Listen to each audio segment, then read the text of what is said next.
Before we get started, I want to tell you about one of today's sponsors. Book of the Month is something I discovered that is a fun way to discover new books every month that I probably wouldn't have stumbled upon on my own. So Book of the Month is a curated book subscription that offers 5 new and early release books to choose from each month. They vet them from hundreds of books each month. And while I personally keep a pretty long book list that I want to get to for nonfiction books, what I love about Book of the Month is it's a helpful way for me to discover new fiction books. And fiction is the type of reading that truly relaxes me, but oftentimes I just don't know what to read next. With Book of the Month, members can choose up to 3 books each month. It's a great way to branch out into new genres, new styles. And many members say that they wouldn't have tried a certain new book if it weren't for Book of the Month's featured books. I absolutely love the fact that Book of the Month supports up-and-coming authors. One book that I'm most excited about for May's pick is called The Book of Longings. It's historical fiction, which is a genre I tend to enjoy, and it just looks really interesting. Book of the Month is commitment-free, so you can skip any month that you want. Your first month's book is going to be just $9.99 if you use the code MINIMALISH. So head to bookofthemonth.com and use code MINIMALISH to get your first month's book for $9.99. This is Minimalish. I'm your host, Desiree, and before we get started, let me be clear. This podcast isn't just about minimalism. It's a podcast about living fully. Over the past few years, I've learned that living with a little less in our homes and on our calendars leads to less cluttering up our minds, which simply helps give us the space to give our time and thoughts to the things that actually matter. So what do we talk about on here? We talk about minimalism and decluttering and how to get there, yes. But we also have conversations about pursuing intentionality in the things that matter, like our motherhood, faith, relationships, work, and mindset. Minimalish is a podcast for the women committed to contentment and loving the life in front of them, committed to living with a little less so they can create space for the things that matter most. What it's not about, how many spoons you should have, or any kind of rules or legalistic minimalism that promises you'll be happier if you just get rid of more stuff. Getting rid of stuff isn't what will make you happy. It's about the life you live with the new space you find. If that sounds good to you, grab a mug of whatever you like and stick around. I'm so grateful you're here. Hi friend, welcome back to Minimalish. This is episode 81. I'm your host, Desiree, and I'm so excited to share this one with you today. I'm talking with Rachel Macy Stafford, who is the hands-free mama. She's a New York Times Bestselling Author, a mom, and a certified special education educator.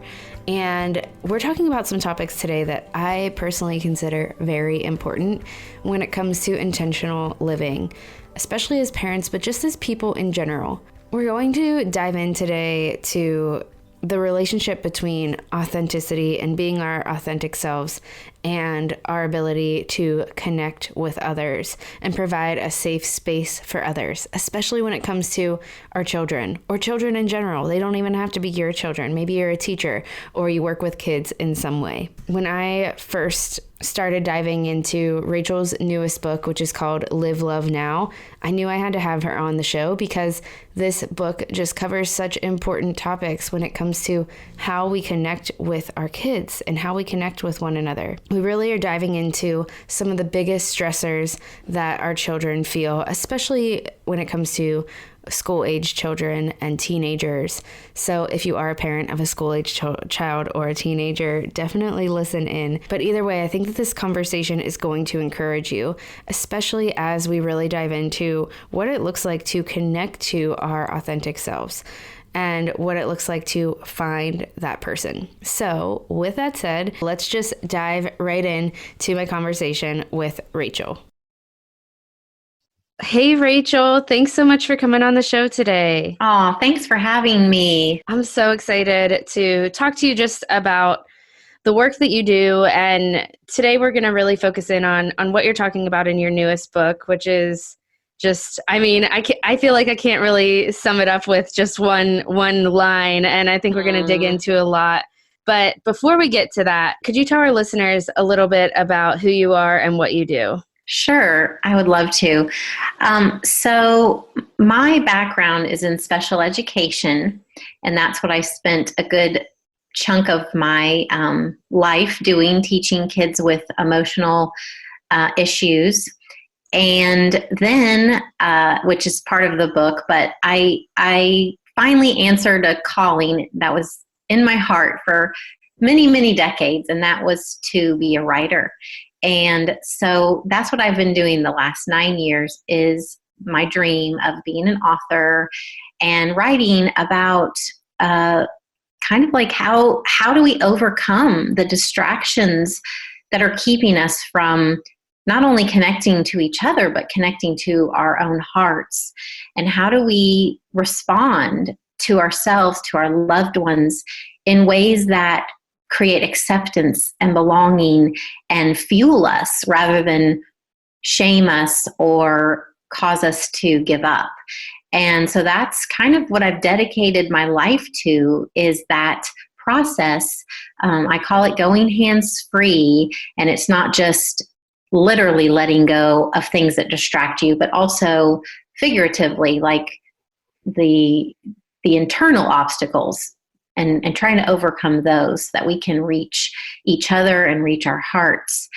I love this work that I do. I love the people that it connects me with. I love talking to you today and your listeners. And so I'm just really excited to share about this book. Yeah, I have loved really digging into all that you do. And I originally reached out to you because I have been thinking a lot about technology and that distraction in our lives. And I know that that's something that you wrote about a while Yes. ago. But Yes. when I saw your new book that is coming out, I just thought, this just goes even deeper. And Yeah. it like you said, it gets into the external and the internal Yes. distractions that keep us from truly prioritizing our relationships with our people and each other. So let's talk a little bit about your book, Okay. which is called Live, Love Now. So Mm-hmm. can you tell me a little bit about like who you wrote it for, why you wrote it, anything like that? Mm-hmm. I would love to. So as I mentioned, my dream was to be an author. It took me out of the classroom, and I did really miss, that was the part of teaching, not so much, the lesson planning and the IEPs and things that I had to write, but I missed talking to kids, and I missed connecting with kids. I taught high school for a while and elementary, and just felt like they had so much to share and offer us as adults. Because they're looking at the world through fresh eyes. And so when I got to get back to the classroom as an author, which was something I didn't expect to happen, but I had written 3 books, and I told my publisher, I really want to step back from writing, and I just want to spend time connecting and doing more speaking events and things. So that brought me back to the classroom, and I felt like that was a really good opportunity to connect with kids living in today's world, which is much different than what I grew up in, and find out, what's on their hearts, and what are things that adults need to know. And I asked them a question, visit after visit, and collected over hundreds of these cards. But I asked them, if you could give the world one message, what would it be? And I honestly did not think they would all take it seriously. I thought, we'll see what happens. And it was incredible, because those kids were so engaged in sharing their message, that one message. They filled the front, the back. They were so honest, so authentic, so truthful, that I would sit in my car after the presentation reading them, and I would just cry, because they just wanted someone to see them and see what they were struggling with. And someone asked, and they just let it out. And so it became pretty clear to me after about a year and a half of those visits that I really needed to amplify their voices.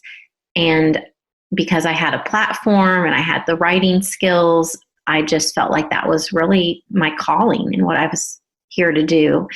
And those index cards, when I started organizing them by themes, those made up my 6 chapters of the book that describe the stressors that our kids are dealing with and how adults can respond and become the guides and the supporters and the encouragers that our kids need now. I am a former teacher. I was a middle school teacher, school English teacher. So I definitely could see that, when kids are given the space and they pour out their hearts, we can really see that there are so many stresses. I mean, just from being within the school system, so many things that push on them. Yes. And a lot of times, I can see how as parents or just even as adults who are connected, it's not just parents, adults who are connected with kids in some way, we might not notice that like it's coming at them from all angles. So I love that you give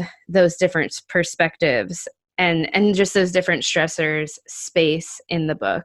Thank you. Thank you so much. So we are going to get to the idea of the pressures in a little bit. And because I think that that's so important that anyone listening hears that, anyone who is especially, connected to kids in any area of their life. But first, I want to talk to you a little bit about this idea that you talk about in your book. And it was a breath of fresh air for me when I read it, just that we don't have to be perfect parents to raise compassionate, capable adults. That's pretty much a quote from the intro of your book. So could you talk about what have you found are some of the most important things that we can do as parents to connect with our kids? If it's not about perfection, what are the things that we can do? That quote, that it's not necessary to be a perfect parent to raise a capable and resilient adult, that came through years of pain and torment and desolation, thinking that I needed to be the one with all the answers, that I had to put on this facade that this was all going great. And the truth is, behind closed doors, I was not the parent and the mother and the human being that I wanted to be. Because when you're living a life that is inauthentic to who you are and you're thinking everything has to look perfect, you're putting a mighty big burden on your back that it's not possible to exist that way. And so it's got to come out somewhere. Your stress and that pressure, it comes out somewhere. And in my case, I was extremely hard on my firstborn daughter, Natalie. I realized one day when I blamed her for something and she couldn't, even defend herself because she knew I was going to just believe the worst because that was who I was behind closed doors. I went to her room and I said something that I've never said to anyone in my life. And that was, I am mean to myself inside and then I'm mean to you. And I want to stop. And I don't want to be this way. And I'm sorry. And I don't know how, but I'm going to pray that I can change. And to see that truth hanging out there like that and watching her response. She was 7. She did not cry. She did not cower. She didn't look scared. She looked hopeful. Like my mom is telling me this really honest truth about what she's doing to me, because my 7-year-old, she knew I was being mean to her. Yeah. And to say, I'm being mean to you and it's not right and I'm going to change and I don't know how, that's a defining moment, because then you put it out there and then you can take steps to change. But the worst is when you know you're doing damaging things and you keep pushing it away and you don't want to face that pain. Some of the greatest catalysts in my life for change have been when I faced a painful truth, and I let it enlighten me and guide me.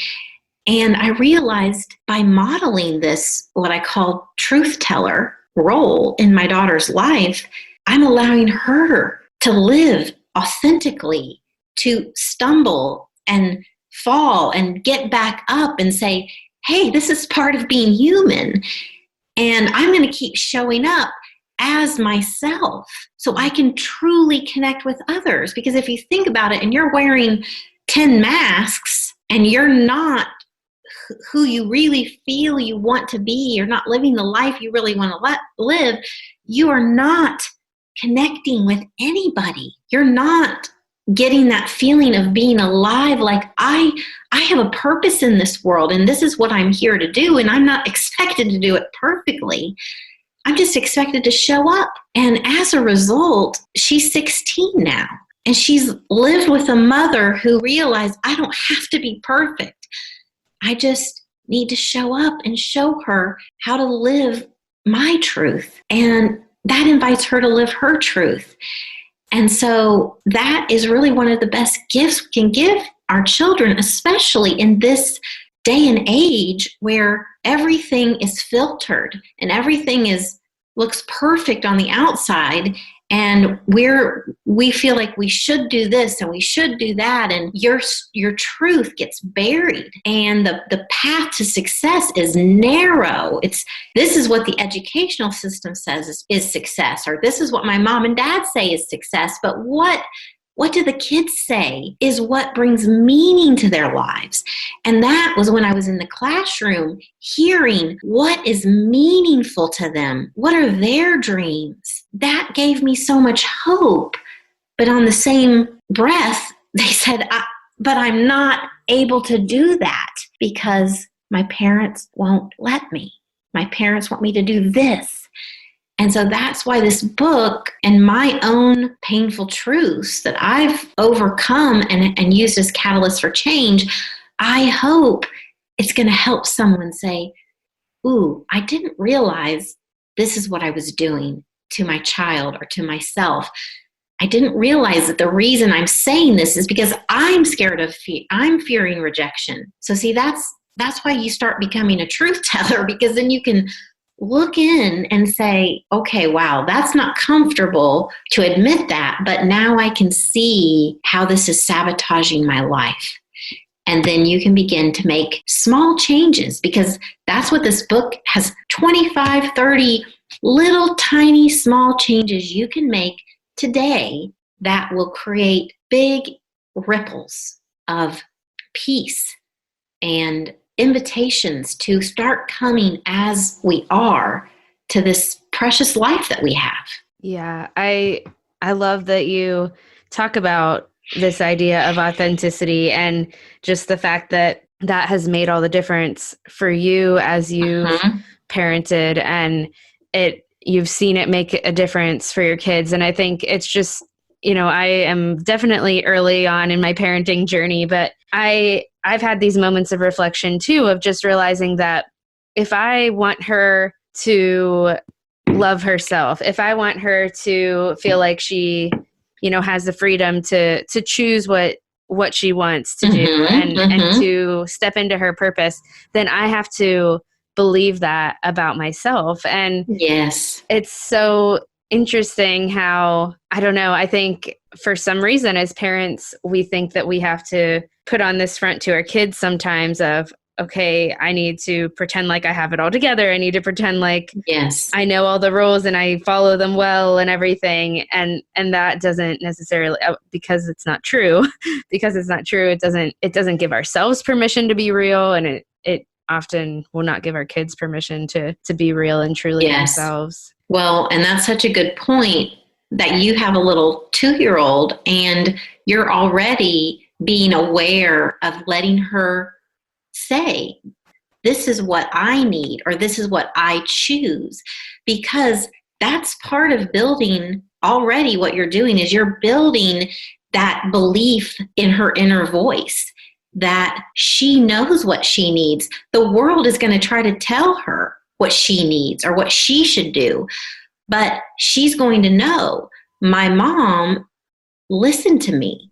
My mom told me that I do know what I need and what makes me feel comfortable and what makes me feel alive.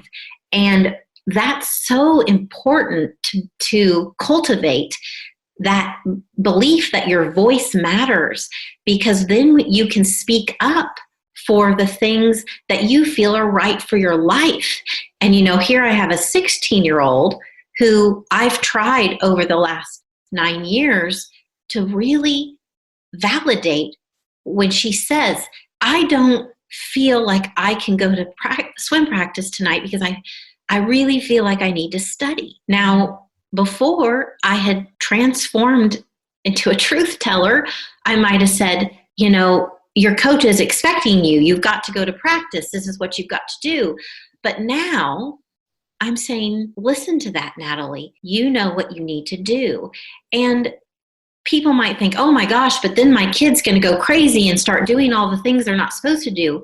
Trust me when I say that when you validate your child and you listen to them and you hear them when they say, this is what I need and this is what I think I should do, you are supporting that voice of their knowing, their inner knowing that will serve them well through their life.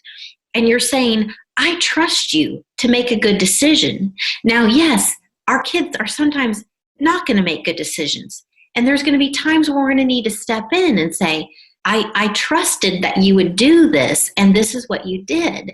Now, how are we going to write this course?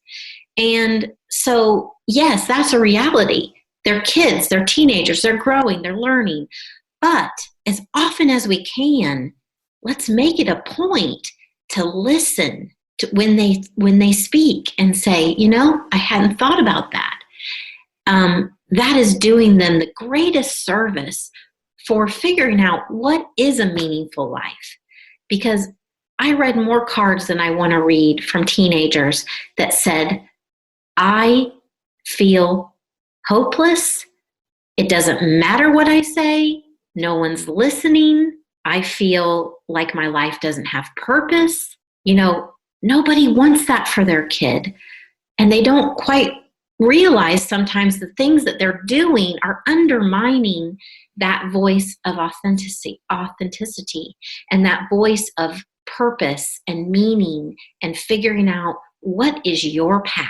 Not what does your school want you to do, not what does mom and dad want you to do, but what do you feel like your place is in this world? And I'm watching that with both of my daughters, 13 and 16, because I'm a micromanager. I'm a controller. That is my fiber. But I saw what that was doing, and I tried so hard to become aware of the things that I was doing that were sabotaging their path.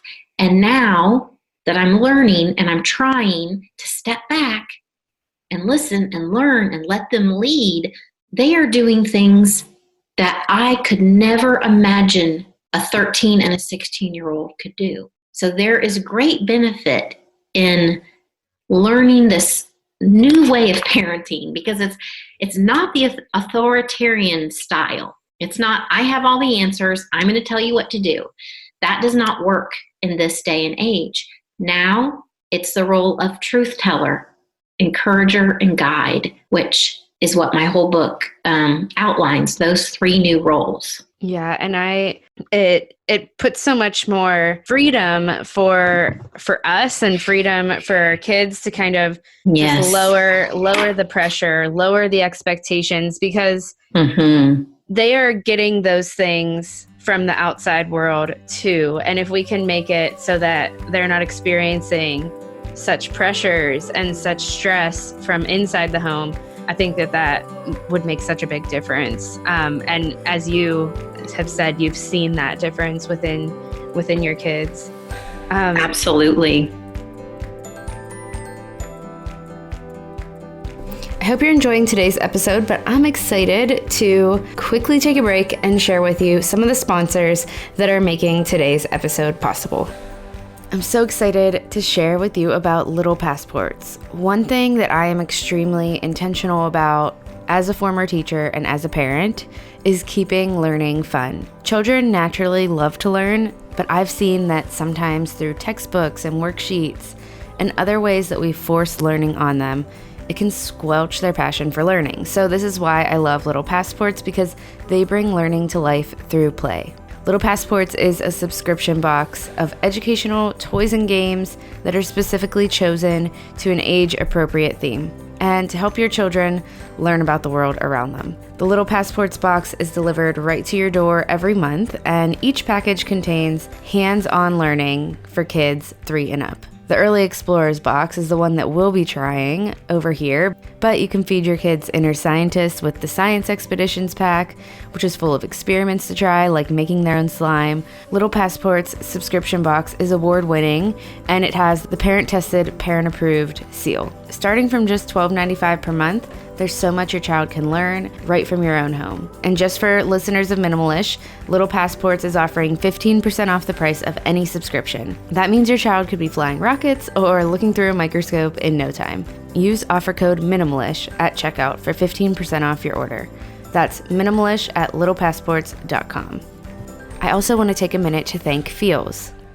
Do you experience stress, have anxiety or chronic pain, or maybe you have trouble sleeping once or twice a week? You are not alone. And right now, we are living through a time when many of us are experiencing stress and anxiety, maybe more than usual. Personally, I struggle with anxiety, and I am grateful that I discovered Feels. It's a premium CBD that's delivered directly to your doorstep. Feels helps naturally reduce stress, anxiety, pain, and sleeplessness.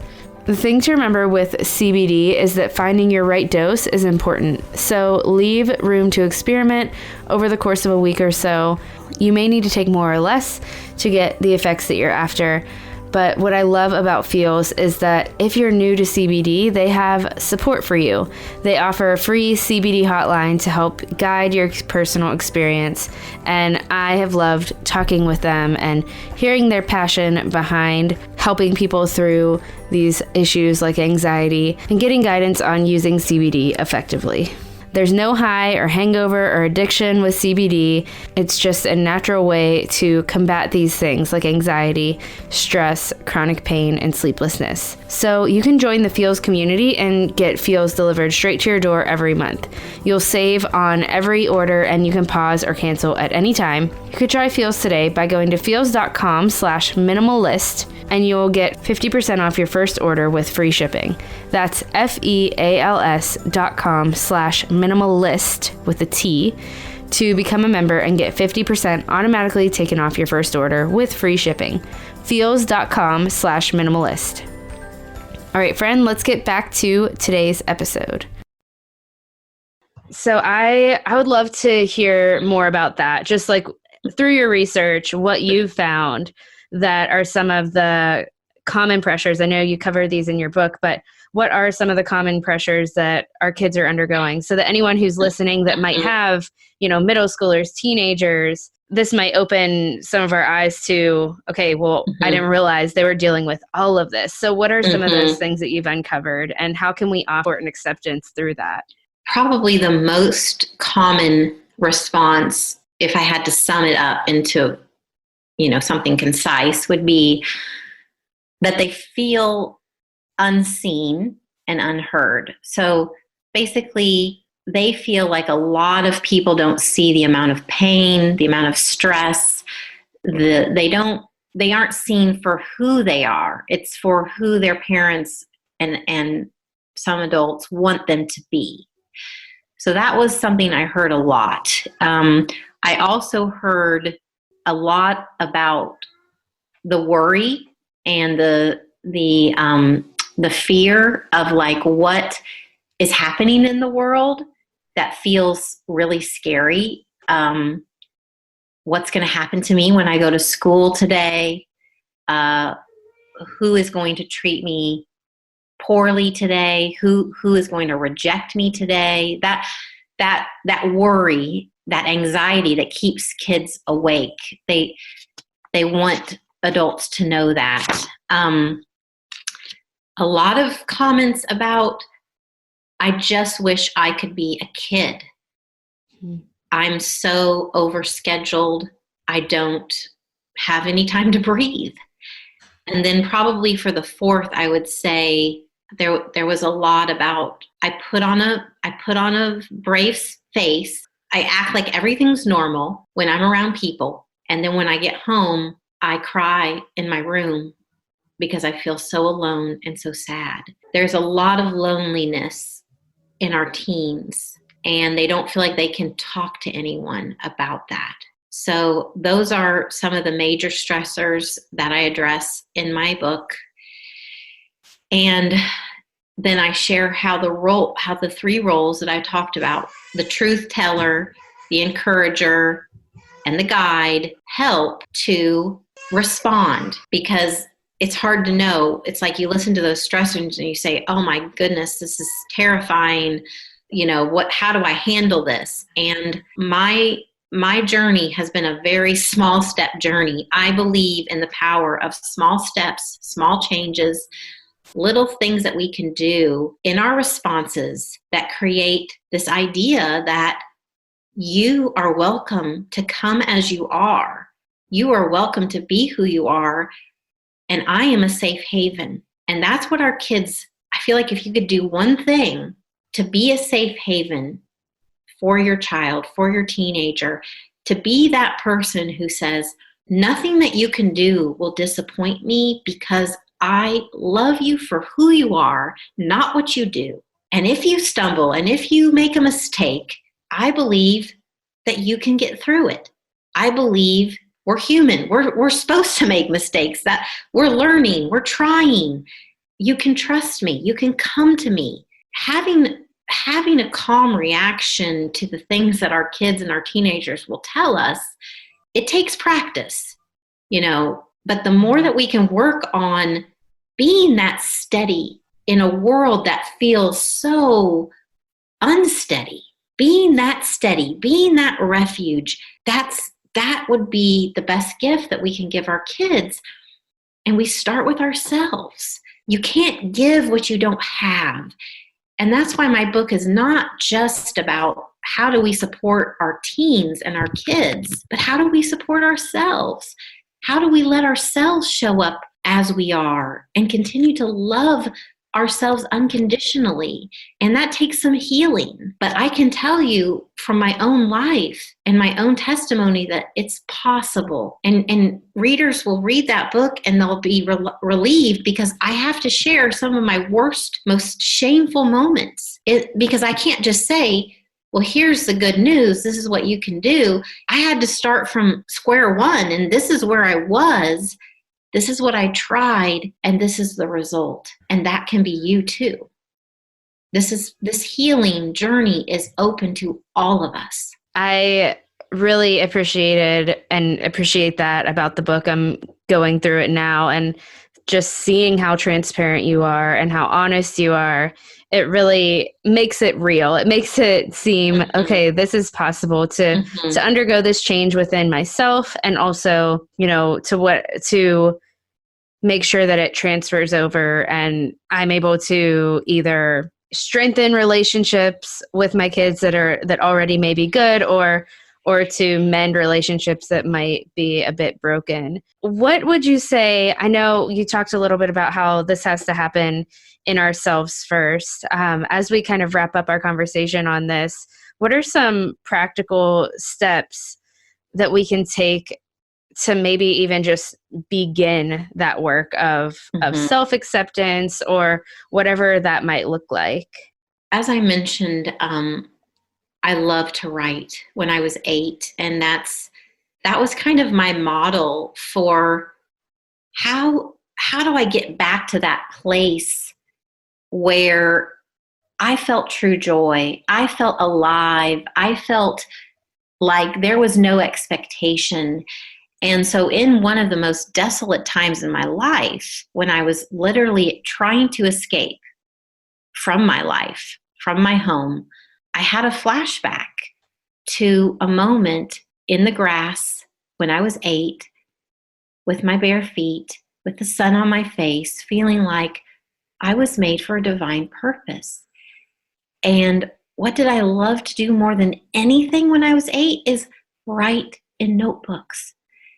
And so here I was 30 years later, feeling like my life was so far from what I ever hoped it would be. And I was so far from the mom that I wanted to be and the person I wanted to be. I said, how can I get back And that's when I started writing. I hadn't written in like 30 years, and I started writing again. And in the book, I talk about how important it is to find these places of refuge, these places where you can breathe easy, where there's no expectations, that place where you feel like you come alive. And it's what I talked about. What's what I talk about when I go into classrooms and I talk about their dreamer inside them. Tell me what makes your dreamer come alive. And those kids tell me the things they love to do, the things that they feel give them really peace and purpose. And there's not enough time often to do those things. So, one of the first suggestions that I would say to anyone who's listening is tap into your place of refuge. Even if that means going back to your childhood and thinking, gosh, when was the last time I really felt joyful and I felt alive and at peace? What was I doing? What did I smell? What did I see? And how can you recreate that in your own life? And for my daughter, Avery, at age 7, it was making a music room for her, a little room where she could go with her guitar and her notebook, and she could just write. And I was not standing over her, critiquing her. This was not play your guitar so then you can go and entertain people. This was not play your guitar so then you can make a team or be in a band. It was go play your guitar so you can feel at peace. Let your kids have something that is not going to be graded or evaluated. It's just for them. But in the meanwhile, find your own place of peace, your own refuge, and show your family what you're doing. You don't need to feel guilty when you say, I am taking X amount of minutes to tend to my emotional well-being by doing something that I love. And that is XYZ, whatever it is. That is beautiful modeling, and it is healing. We cannot live our life on maxed out, completely spread thin. We have to fill our cup, and we show our kids, how do you fill your cup? And you never know when filling their cup becomes their path to purpose. My daughter, Avery, is 13 now. She is creating this beautiful album of songs she's written that she wants to share so other people don't feel alone, so other people can breathe in their day when they listen. That is what happens when you step back and you let your child lead and show you what fulfills them. Is it becomes, like I said, a pathway to purpose and meaning in their life. I don't have to tell her to practice her guitar. She does it because it fulfills her. So let your kids find that place. Such a beautiful way to start this journey is the refuge. It's in the first chapter of my book for a reason, and it really spells it out about how to go about that and what kind of things you can say to yourself, what kind of things you can say to your child to cultivate this environment of acceptance, because that's what you're really doing here. You are saying, I accept you as you are. Tell me who you are. I'm going to lean into that. I'm not going to tell you who I think you need to be. I'm going to listen to you telling me who you are. That is a tremendous way to connect with your child. And it's a beautiful start to this journey. I love that. And I think that alone is just something that, whether you're a parent or not, that's something that everyone can take and become better through finding that and just become more at peace even. Yes. And I'm so thankful that you shared that as the first step, because it's I don't know, it's freeing and it's beautiful. Yeah. So Oh, thank you. Yeah, and I'm just so grateful that we got to talk about all of this. I can't wait to share it. I know that it's going to bring peace to a lot of people, and I will link links to everywhere anyone can find and follow along with you in the show notes. Um, but before we go, I have two questions that I ask every guest, and it could just be quick answers. So the first one is, what is something that you're simplifying right now? Um, so we're in the quarantine right now. Yeah. And as you all can probably relate, there's a lot of learning going on. You know, we're all learning to navigate this very new normal. And my daughters are very, very self-sufficient, and they're learning things with their online school, how's that's working. And I'm operating from a new place as well, with launching a book when a lot of the avenues that we normally use to launch a book are not available. And my husband's working from home and he's not usually here. So it's all just a lot of learning. And so simplifying in my world right now just really is reminding myself that when you're in a period of adjustment, don't expect yourself to do the same level of productivity that you did when you're not learning, when you're not adjusting. Because you can't expect, when all this is being thrown at you, to do the same level of output or level of quality. You know, I feel for parents of younger kids who they're trying to do their work, their job, and they're also trying to help their kids with school. And so if that's something that applies to you, I just commend you and just say, lower the bar. Don't expect yourself to be able to do all these things perfectly or even 50%. We're learning, we're doing the best we can, and just let that be your message of simplification for now. Yeah, that's so true. I've definitely lowered the bar for myself and Good, much needed, much good. needed. It is. It's such an interesting and crazy time to be Yes, alive. absolutely. And then my last question is, what is something that you can't stop talking about right now? So I'm going to give you two things because I couldn't decide when you told me you're going to ask me these questions. I was like, these are so fun too. I love these questions.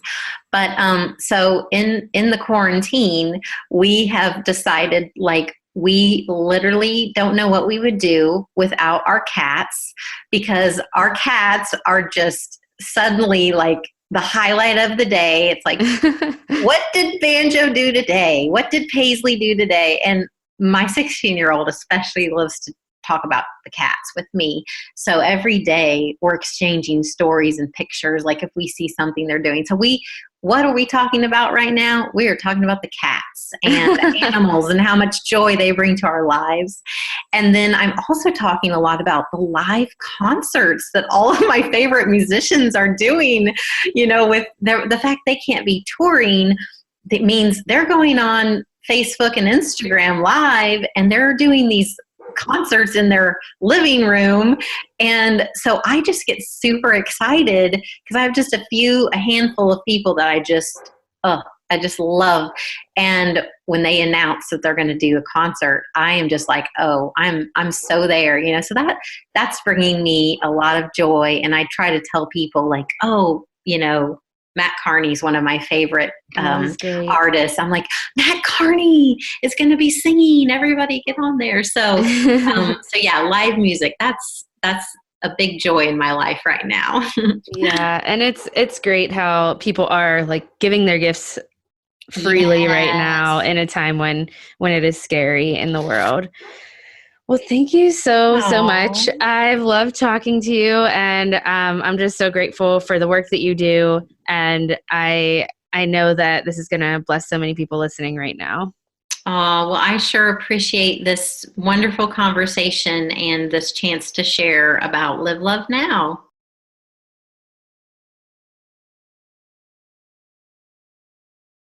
I hope you enjoyed today's conversation. If it encouraged you in any way, I want to encourage you to share it with a friend or share it on Instagram. Share it with people that it might encourage in the same way that it has encouraged you. I know that this episode, I almost said encouraging again, which I've basically said 100 times already in this outro, but that's what it was for me. And it especially helped me look at this idea of creating space in my life for something that truly matters to me, something that fills me up. It helped me look at it in a different light. I already think that that's really important, and I talk about that a lot, but it helped me see it as a way of making an example for our children and being a safe place for them by being able to connect to who we truly are and what we truly love to do. We in turn make ourselves more able to connect with our children because we are being ourselves and we are making space for who we truly are. I love the connection that Rachel makes between these things. And with that said, that is all I have for today's episode. I am so grateful that you are here, that you're listening in, and I hope to see you right back here again next week.